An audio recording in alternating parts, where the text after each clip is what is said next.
this is my tutorial on light painting. The finished product that we want to have is right here. As you can see, we have these circles back here of fire, and then we have our two models in the front right here. So the first step in this activity is choosing a location. You want to select a place that is secluded and avoids flammable things such as grass, trees, or other people who aren't involved in your project. I personally chose a paved driveway just around the corner from the temple, and it worked out perfectly for this. The second thing you want to do is acquire the materials. The first thing that you need is just the standard kitchen whisk, preferably a metal one because the plastic ones will melt.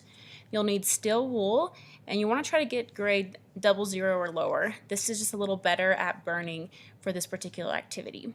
You'll also need a lighter or some form of fire source, and then you need string or a rope to be able to tie to the end of the whisk right here. And last of all, you'll just need gloves or a mask or anything else for safety purposes. Next, you need to prepare the wool in the whisk. The first thing that you want to do is you'll unravel or unroll the piece of the steel wool just like here, and then you'll try to stretch it apart and just so that air can get through it once you light it on fire.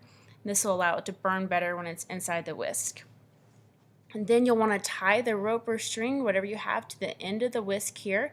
You want it about 3 to 4 feet, whichever will work best to be able to spin the whisk in these circular motions like up here.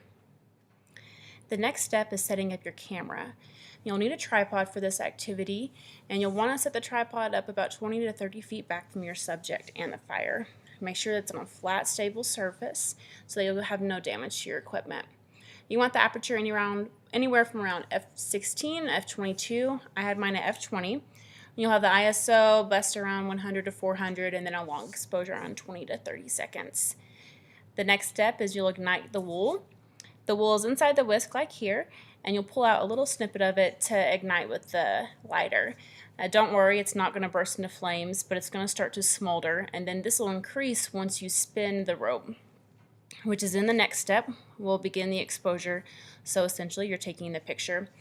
I set the camera timer for 10 seconds just to give time for the fire to build within the whisk as the models were spinning it. And you can move around or have them stay in place, whichever you want, something to give it a more dramatic effect if you like. If you have models standing in the front, you want them to stand completely still so that it won't mess up the focus in the image. And you just take the picture and you wait and see. And the last step is just have fun. You can do anything crazy that you like with this, just as long as you're safe. Make sure you go to the good spot. Don't worry, the cops didn't show up for us. They may or may not have, but we were doing okay.